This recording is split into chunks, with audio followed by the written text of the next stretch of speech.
তুল। রাজকুমার আনোয়ার হোসেন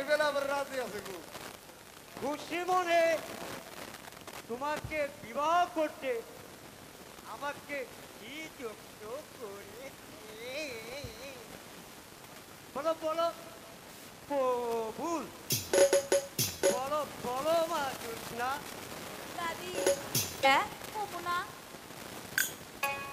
ওই বলো অবুল অবুল অবুল খুব ভালো হয়েছে। এবার বিয়ের খোঁজমার শুরু করি। এ বগে করে খেচুর খেচুর বাচ্চা মিটার ছাও এমন বিয়ে করিয়ে দেব আজ কালেতে জানো ওই পেঁপে পেঁপে খেতে যাও বাংলার পাশে বাইশা পিঠা বিয়ে পড়াইলাম হাতা বিটা আইটের সাল গাইটের সাল এই হলো তোমার ঘোড়ার সাল। ছেলেরা খায় পোলাও খুরমা গরুরা খায় বোয়া বুড়িরা খায় পাঁচশো বাড়ি ফেরিরা খায় বলেন সবাই আল্লাহ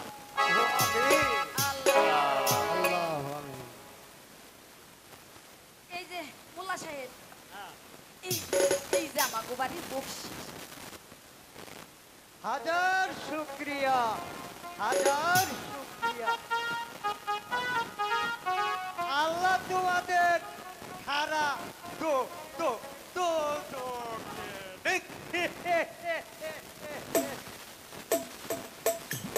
দাদা দাদি ও নাতনি উঠো উঠো ও নাতনি ও বইনে তোমার তো টাইমে দিবেন মনে চাইতেছে না একা কেমনে থাম বইনে বাবা তুই আমি কেমনে থাকুম দাদি তুমি একলাই থাইয়ে পারবে পারবে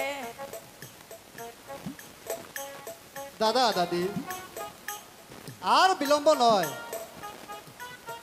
আমি জোৎস্নাকে রাজপ্রাসাদে নিয়ে যেতে চাই। আপনারা সব ঠিক করে দিন। আর কাউকে ঠিক করে দিতে হবে না, রাজকুমারকে আমি নিয়ে যেতে এসেছি।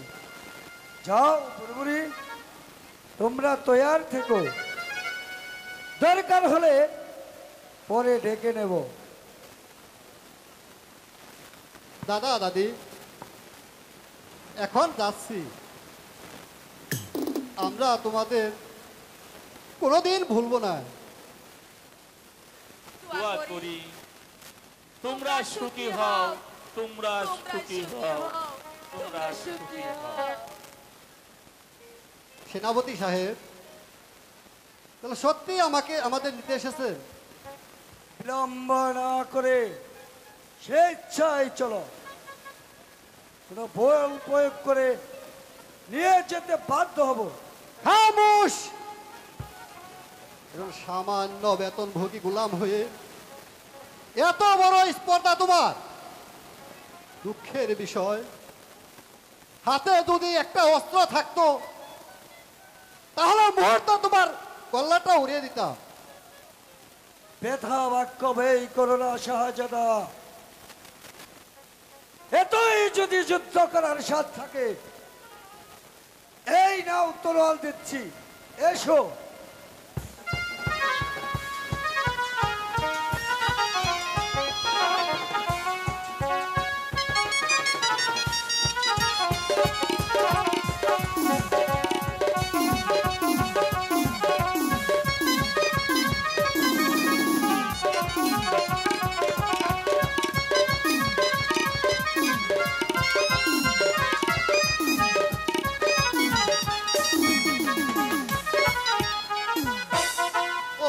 খোদা,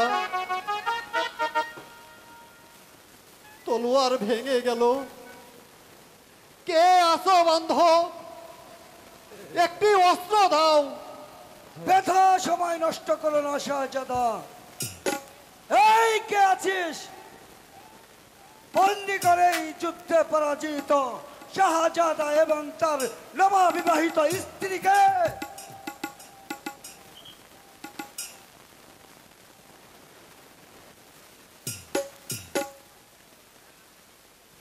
আমাদের বন্দি করতে হবে না সেনাপতি সাহেব, চলুন আমরা যাচ্ছি। তাই চলো।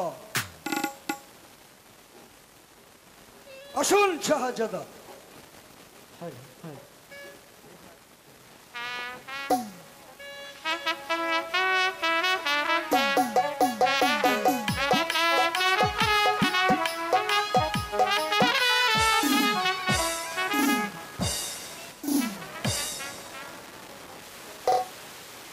উজির সাহেব রাজ্যময় ঘোষণা করে দিয়েছেন তো আমার পুত্রকে আমি ক্ষমা করিনি, আর আনোয়ার ও তার নববিবাহিত স্ত্রী প্রকাশ্যে বিচার করা হবে। যথা আদেশ জাহাপানা। গতকালই সংবাদ জানিয়ে দেওয়া হয়েছে। ওই দেখুন, দূর দূরান্ত হতে বহু প্রজামণ্ডলী এসে দরবার কক্ষে দণ্ডায়মান।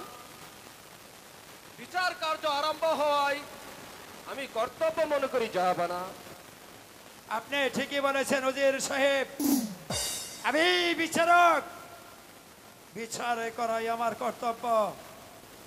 আদেশ করুন বন্দী উদয়কে দরবারে হাজির করতে। যথা আদেশ জাহাপানা। কোথায় মুন্সিজি? বান্দা হাজির হুজুর। যাও, সেনাপতি সাহেবকে বলো বন্দীদেরকে রাজ দরবারে হাজির করতে। অর্থাৎ রাজকুমার ও তার স্ত্রীকে। চুপ রাও বলো। যা বলা হয়েছে তাই করো। আমি তাই যাচ্ছি উজির সাহেব।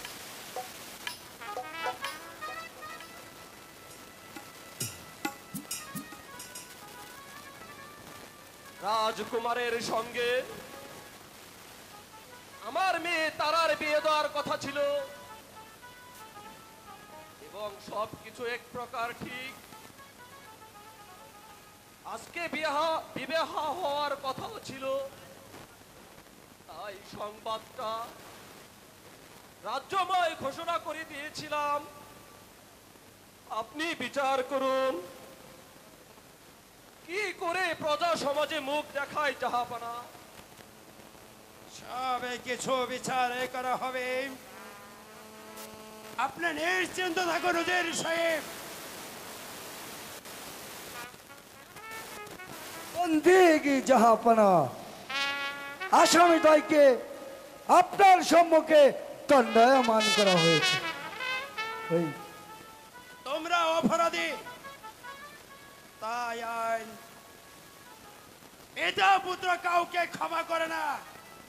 আনোয়ার পিতা মাতার অনুমতি না নিয়ে সাধারণ একটা বেদের মেয়েকে বিয়ে করে রাজ সমানে তুমি আঘাত করেছ, তাই তোমাকে প্রাণদণ্ডের আদেশ দেওয়া হলো।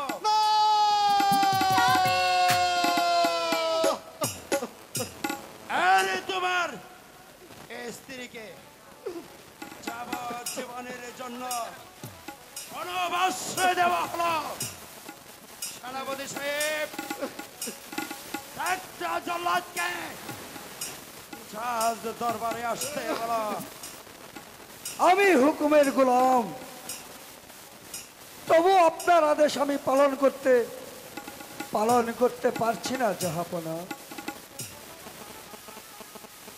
সেনাপতি সাহেব, আজ আপনার যে মহত্বের পরিচয় পেয়েছি তা আগে পেলে সেদিন আমি অস্ত্র ধরতাম না। আপনি আমাকে ক্ষমা করুন। যান সেনাপতি সাহেব, আপনি পিতার আদেশ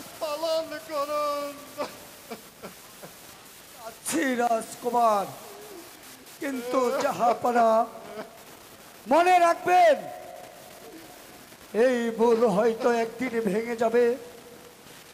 তখন শ্মশান রাজ্যে কেউ আসবে না, আর আব্বা বলতে ভুল সেদিন আর সংশোধন হবে না। সারাটা জীবন কেঁদে কেঁদে কাটাতে হবে, কেঁদে কেঁদে কাটাতে হবে। ভালো ভালো ভালো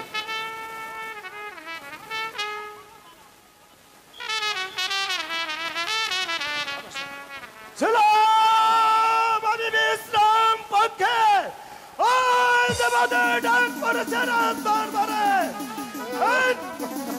বঙ্গরাজের আদেশে কত শত শত মানুষের মাথা আমি জিনাত করেছি। ওই দেবতা বঙ্গের খালি করতে হবে।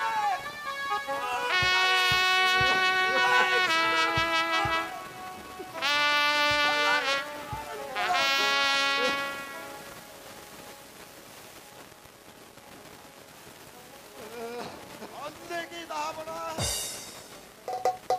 আদেশ করুন বাহাদের, এই কোলাঙ্গাটাকে দক্ষিণ শ্মশানে নিয়ে আর কল্লা কেটে তাজা তক্ত রক্ত এনে ওজের সাহেবকে প্রদান করবে। আর শোনো, তার সঙ্গিনীকে বনের অরণ্যে বনবাসে দিয়েছ, যথা আদেশ পালন কর। তোমার পরিজনে সকলেরই প্রাণ যাবে। ভালো আদেশ আমার চিরধার্য যাব না।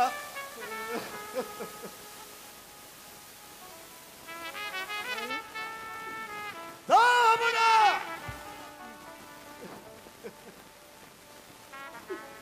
পিতা, এই আপনার বিচার, যদি তাই হয় তাহলে আমাকে যে মৃত্যুর পথ থেকে বাঁচিয়েছিল, তাহলে তাকে কেন কথা দিয়ে কথার বরখেলাপ করলেন? এর কি কোনো বিচার নেই? তবে যত প্রশ্নই করো না কেন, তোমাকে ক্ষমা করা কিছুতেই হবে না। জল্লাদ নিয়ে যাও। ওই আমি যাচ্ছি, আমি তো হুকুমের গোলাম। ও খোদা,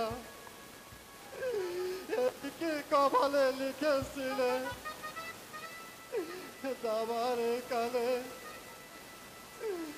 মায়ের সঙ্গে সাক্ষাৎ হলো না। মা আমাগো,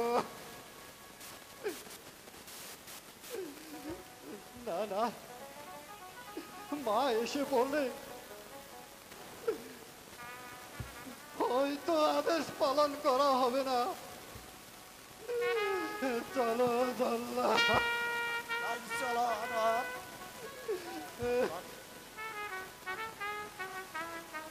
নিয়ে যাও জল্লাদ, রাজার আদেশ যথাযথ পালন করো।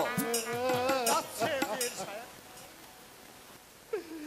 চললাম পিতা, কিন্তু মনে রাখবে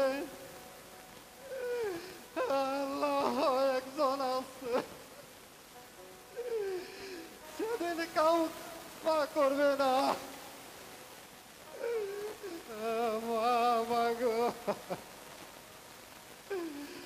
তোমার ছেলে চিরতরে চলে যাচ্ছে, যদি আমাকে ক্ষমা করে দিও। চলো জল্লাদ, আমি প্রস্তুত আছি। নিয়ে যাও জল্লাদ।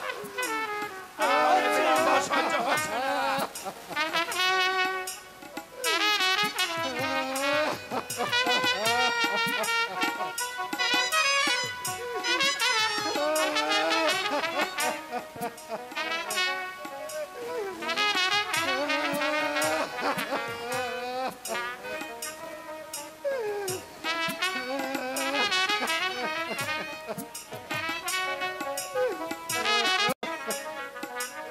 ফিরে নিন, যাবো না, ফিরিয়ে নিন।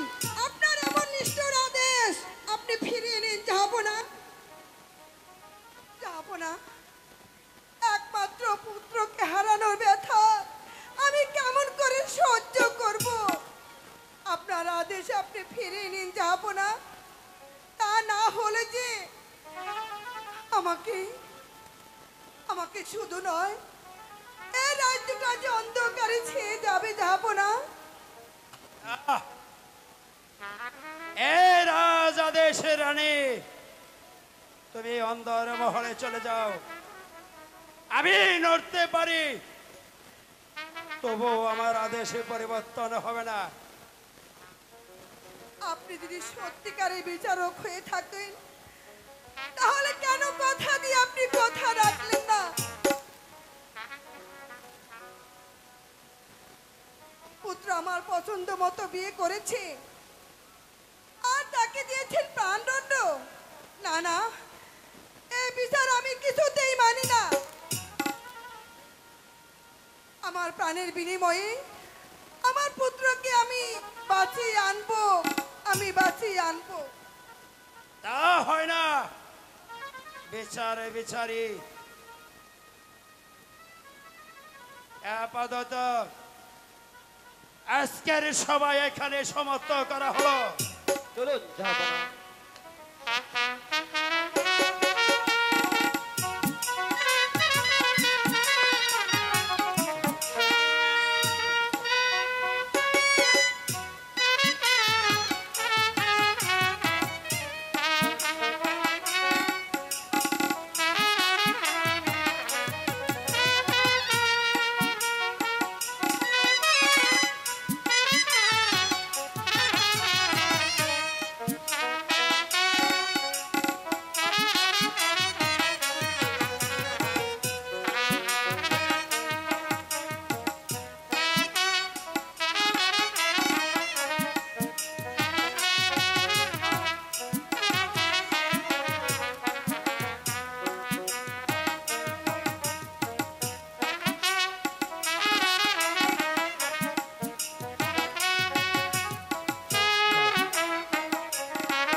মিস্টার বিনয় তৌরিহা রাজকুমার, একটু অপেক্ষা করো ভাই জল্লাদ। আমার স্ত্রীর নিকট থেকে আমি বিদায় নিয়ে চলে আসি, তারপরে তুমি তোমার কাজ শেষ করো। এই আমি তোমার হাতের বন্ধন খুলে দিচ্ছি।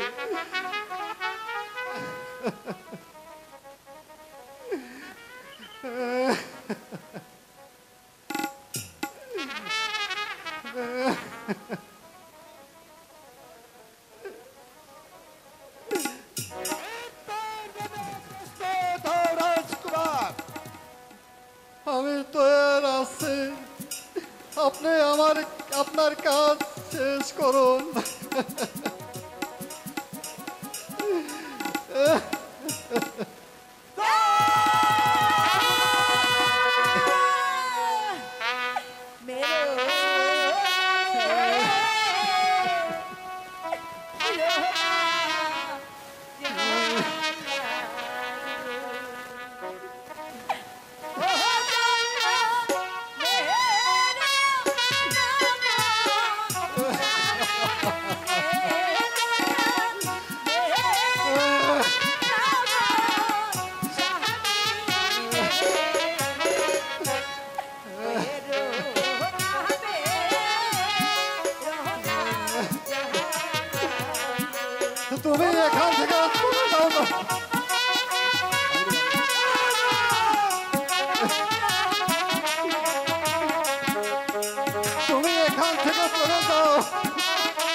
না, না,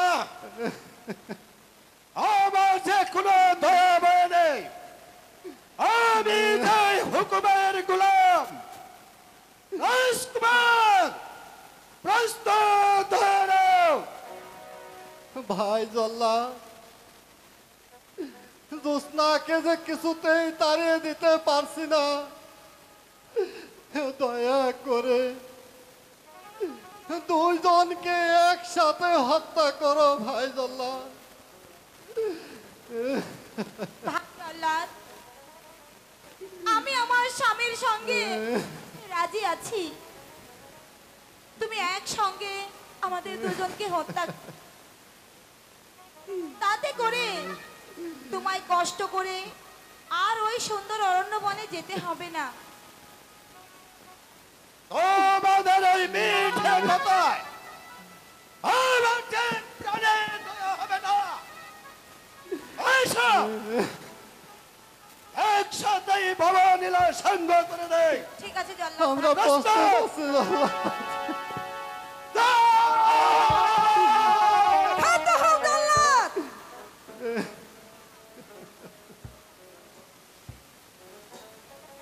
রাখো জল্লাদ, পুত্রর সঙ্গে আমার কিছু কথা আছে। মা বাবা মা আনোয়ার, কি রানীমা, আপনি কেন দক্ষিণ শ্মশানে চলে এসেছেন? শীঘ্র বলুন কি কথা, দেরি হয়ে যাচ্ছে বড়। তুমি বেরিয়ে যাও জল্লাদ। না না রানীমা, তা হয় না। প্রাণ দিব,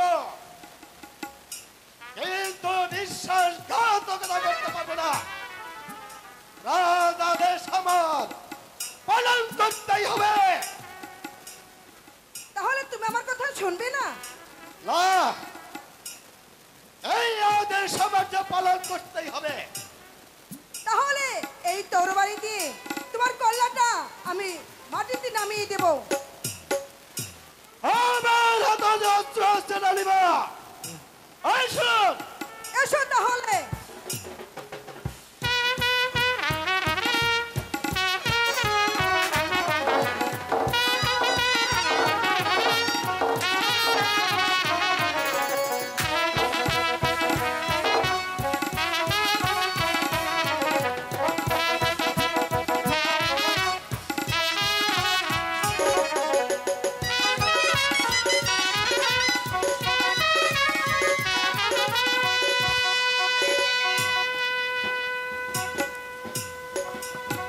জল্লাদ, এখন তুমি বন্দী। এখন তোমার কি বিচার হওয়ার উচিত? আপনাদের যা মর্জি হয় তাই করতে পারেন। যাও, রাজ দরবারে ফিরে গিয়ে বলো রাজকুমারকে হত্যা করেছি, তার স্ত্রীকে বনবাসে দিয়ে এসেছি। আর যদি তুমি আমার আদেশ অমান্য করো, তাহলে এক্ষুনি তোমার কল্লা উড়িয়ে দেব। আপনার আদেশ আমি মানতে পারি রানীমা, কিন্তু রক্ত পাবো কোথায়? এই নাও, আমি আঙুলে কেটে রক্ত দিচ্ছি। আম্মা, আমি বেঁচে থাকতে আপনি কেন রক্ত দেবেন? আমার স্বামীর জন্য যত রক্ত লাগবে আমি দেব। জল্লাদ ভাই, হাত পাতো, আমি তোমাকে রক্ত দিচ্ছি। এই পেতে দিচ্ছি। এ কি করছো? চল, এ কি করলে মা? যাও জল্লাদ, শীঘ্র চলে যাও, তা না হলে এই রক্ত দেখে আমি যে পাগল হয়ে যাব। যাচ্ছি রানীমা, কিন্তু রাজকুমার বেঁচে আছে তা যেন কেউ জানতে না পারে।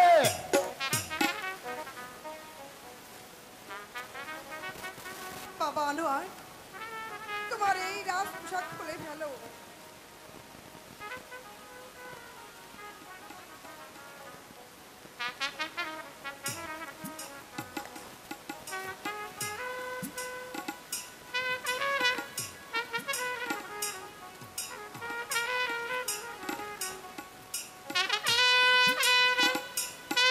বাবা আনোয়ার, মা জোসনা, তোমরা এই মুহূর্তে এই রাজ্য ছেড়ে অন্য কোথাও চলে যাও, তা না হলে যে আমি তোমাদেরকে কিছুতেই বাঁচাতে পারবো না বাবা। বিদায় দাও বিদায় দাও মাগো ও আম্মা বিদায় দাও না মাদের গো আম্মা বিদায় দাও না মাদের গো বিদায় দাও বিদায় দাও না মাগো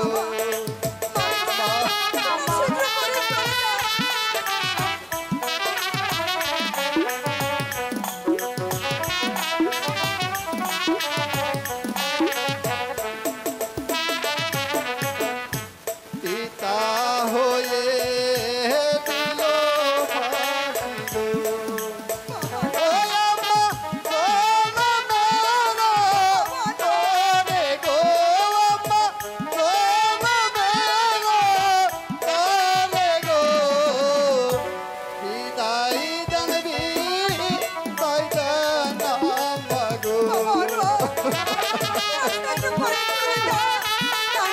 আমি কিছুতেই বাঁচাতে পারবো না।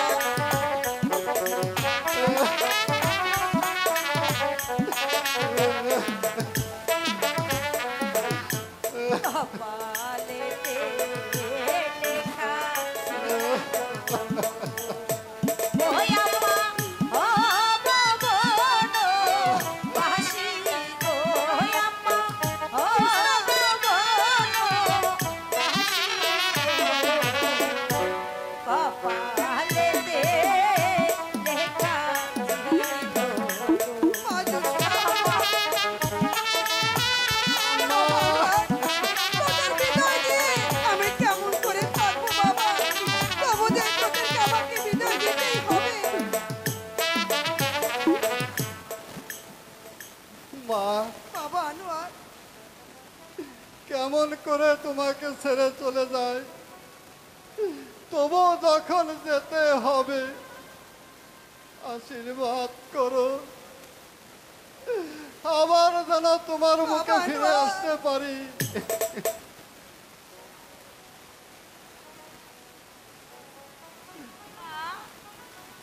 এই দোয়াই করবেন মা, আবার যেন ফিরে আসতে পারি মা, আবার যেন ফিরে আসতে পারি। আমাদেরকে দোয়া করে দিন। বিদায়েরই গান